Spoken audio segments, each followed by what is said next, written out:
কিরে ভাই, দেখতে গেছিলি ইন্দ্রনীলটা? হ্যাঁ গেছি। কি বললো সেটা? ওটা খুব একটা এই দাঁড়া দাঁড়া, ইন্দ্রনীল মানে? আরে ইন্দ্রনীল বলতে আমাদের সাথে আড্ডা মাঠে দেখবি। এমআরে চাকরি করে? এমআরে চাকরি করেছিল। ও কি হয়েছে? ও আসলে একটু ভয় পেয়েছিল। 2-3 দিন হবে, 2-3 দিন আগে রাতবেলা একটা ভয় পেয়েছিল।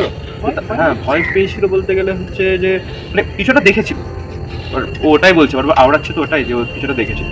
এবার হ্যাঁ ভূতের মতনই কিছু। এবার ডাক্তাররা বলছে যে ওর নাকি মানসিক অবস্থা খারাপ হয়ে গেছে, একই কথা বলে যাচ্ছে।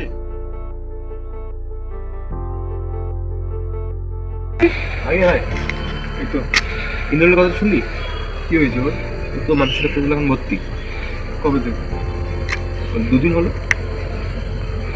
হঠাৎ? আরে ও কিসে একটা ভয় পেয়েছে। সেদিনকে ছেলেটা ভালোই ছিল, 5-6 দিনে দেখা হলো, আমি আর সবাই মিলে গল্প করলাম ওর সাথে, কত সুন্দর করে কথা বললাম। ও বললো যে তারা আছে, বেরিয়ে গেল হঠাৎ করে। তখন তো দেখলাম যে ছেলেটা পারফেক্ট কিছু হয়নি। সেদিনকে কি সত্যিই কিছু হয়নি? সেদিনকে ভাই সত্যি বলতে গেলে তেমন তো কিছু হয়নি, ও তো নর্মালি ছিল। হঠাৎ করে তো ছেলেটা একটু ভেবে বলতো, সত্যিই কি সেদিনকে কিচ্ছু হয়নি?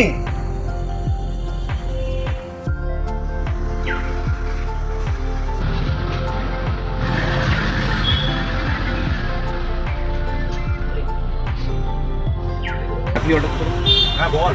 রে একটা দরকার ছিল আসলে, মানে বলতে লজ্জা লাগছে, বুঝলি তো?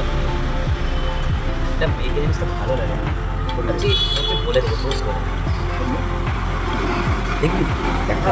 ভালো জিনিস করে দেখা। হ্যাঁ কি হলো? তা ঠিক নাই ভাই, কিন্তু কিছু জিনিস তো বলার ছিল। কি কথা? তো এই মেয়েটাকে আমি একটা, তোর ওই বন্ধু আছে না সৌম বলে, ওর সাথে দেখেছিলাম। মানে সৌম তোর বন্ধু, ফেসবুকে দেখেছিলাম। হতেই পারে না, ওর কোনো গার্লফ্রেন্ড নেই। ঠিক আছে, না ওই মেয়েটাকে আমি ওই সৌমের সাথে দেখেছিলাম, তোর বন্ধু। কোথায় দেখেছিস? ফেসবুকে অবশ্যই। আরে ও তো আমার ফেসবুকে আছে, আমি তো দেখতে পাই না। ও আরে ভাই তোকে নিশ্চয় ব্লক করা, একটু সার্চ করে দেয়, আমার কাছেও আছে, তুই দেখবি। না না, হতেই পারে না। এটা তোর ওই বন্ধুটা না সৌম? আর এটা নিশ্চয়ই মেয়েটা।